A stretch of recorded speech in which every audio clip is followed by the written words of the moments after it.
राजनगर दुर्गा पंडाल रे सारा देशरू लोक माने एकाठी होउथिले। दुर्गा पूजा रे पूरा 9 दिन पर्यंत धूमधाम रे पालन होउथिला न्यू राजनगर दुर्गा पूजा। 150 फुट उंचा छुंथुबा विशालकाय बाउंसर मंदिर आउ ता भितरे देवी मांकर 25 फुट रु भी अधिक उंचा प्रतिमा को देखिबा पाई देश सारा लोक माने न्यू राजनगर को आसुथिले। अरे भाई अंकित चाले आज बिजुरी पेंडाल रे दुर्गा मां को देखिबा आउ आमे माने मेला बुलिकी आसीबा।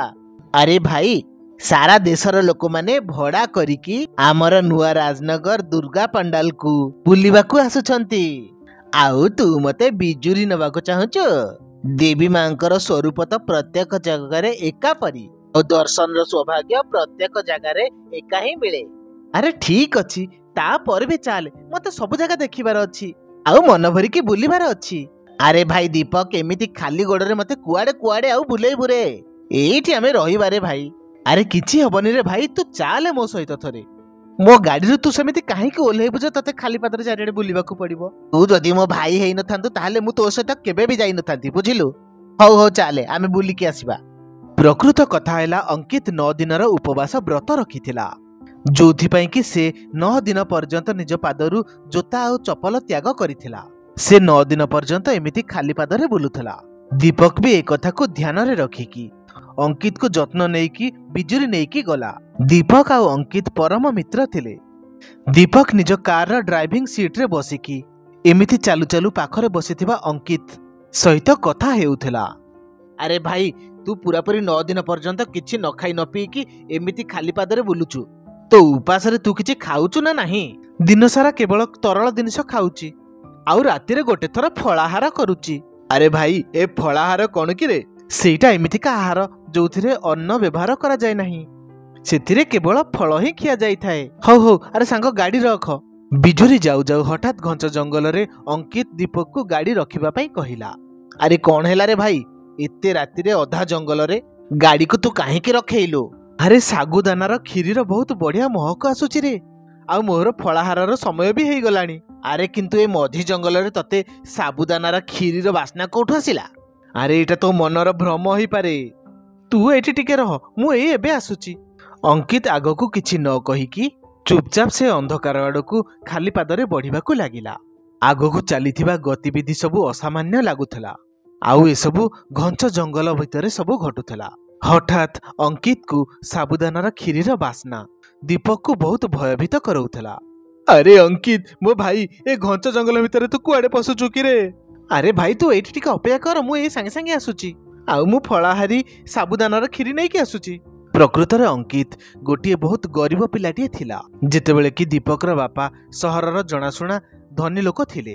तापरे मध्य दुई सांगक मध्य रे बहुत घनिष्ठ संपर्क थिला आउ एई भल पाइबा दीपक को अंकित पई चिंता करबा पई बाध्य करूथला काहेकि ना से अंधकार जंगल आड़कू साबुदाना खीरीर वासना खीरी खाइबा को जाइथिबा अंकित पुणी थरे फेरी नथिला। अरे ए 10 मिनिट बीती गलानी ए पर्यंत ए अंकित कुआडे चली गला? खाली पादरे जंगलटारे पसिची ताकू जदि कोनोसी कंटा लागी गला आउ जदि ताकू कोनोसी पोक जोक कामुडी देला ताहाले मु जाउची निजे जाईकी देखिबी। कथारे कुआ जाय नवरात्रि समय रे देवी मांकर उपासना आउ उपवास करुथबा लोकर देवी निजे बास करिकी रही थांती। दीपक सेई घंच जंगल मध्य अंधकार रे अंकी आड़कू आगकू बढ़िबाकू लागिला। अरे हाँ एई नटी पछपटकू से जाइथिला जाउची मु जाईकी टिके देखि आसीबी।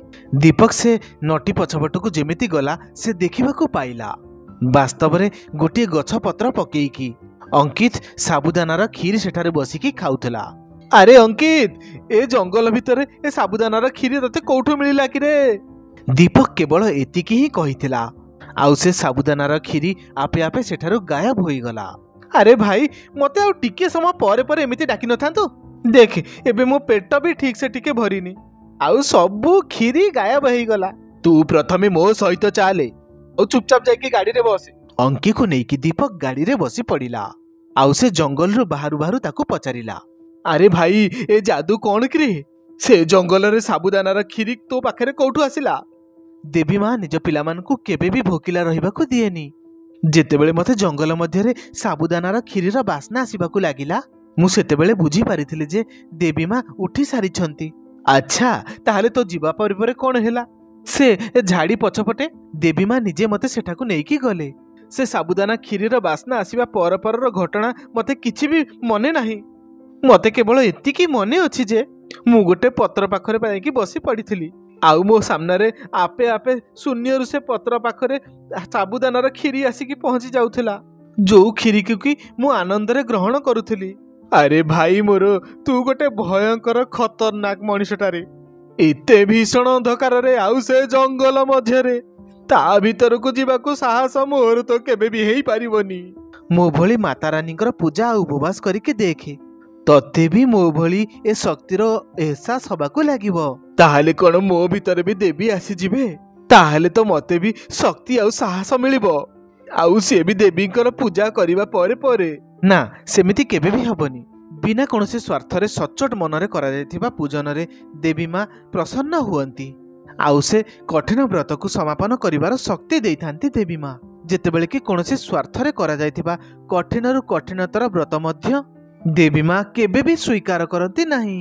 ମୁଁ ଆଜିକୁ 7 ଦିନ ପର୍ଯ୍ୟନ୍ତ ଏମିତି ଉପବାସରେ ଅଛି, କିନ୍ତୁ ମତେ କୌଣସି ବି ଫରକ ପଡୁନଥିଲା, କାହିଁକି ନା ଦେବୀ ମା ମତେ ଶକ୍ତି ଆଉ ସାହସ ଯୋଗଉଥିଲେ। ତାଙ୍କର ଅଂଶ ମୋ ଭିତରେ ଆସି ସାରିଛି। ଏବେ ମୋର ସ୍ୱାସ୍ଥ୍ୟର ଯତ୍ନ ଦେବୀ ନିଜେ ହିଁ ରଖୁଛନ୍ତି। ବୁଝିଗଲି ରେ ଭାଇ, ବୁଝିଗଲି। ଏଇ କଠିନ ବ୍ରତ କେବଳ ତୋ ପାଖରେ ହିଁ ଥାଉ। ଏବେ ଆମେ ବିଜୁଳି ମେଳା ଦେଖିବାକୁ ଯିବା। ଠିକ ଅଛି, ଚାଲ ଯିବା। ଦୀପକ ଏବେ ଭଲ ଭାବରେ ବୁଝି ସାରିଥିଲା ଯେ ଅଙ୍କିତ ଭିତରେ ଏଇ 9 ଦିନ ମଧ୍ୟରେ ଦେବୀ ମାଙ୍କର ବାସ ପଶି ସାରିଛି। ସେ ଏବେ ଏଇ 9 ଦିନ ଯାକ ଅଙ୍କିତର ବିଶେଷ ଧ୍ୟାନ ରଖିବାକୁ ଲାଗିଲା। ଧୀରେ ଧୀରେ ଦୀପକ ମଧ୍ୟ ଅଙ୍କିତ ଭଳି 9 ଦିନ ପର୍ଯ୍ୟନ୍ତ ଦେବୀ ମାଙ୍କର ଉପବାସ କରିବାରେ ଲାଗି ପଡ଼ିଲା।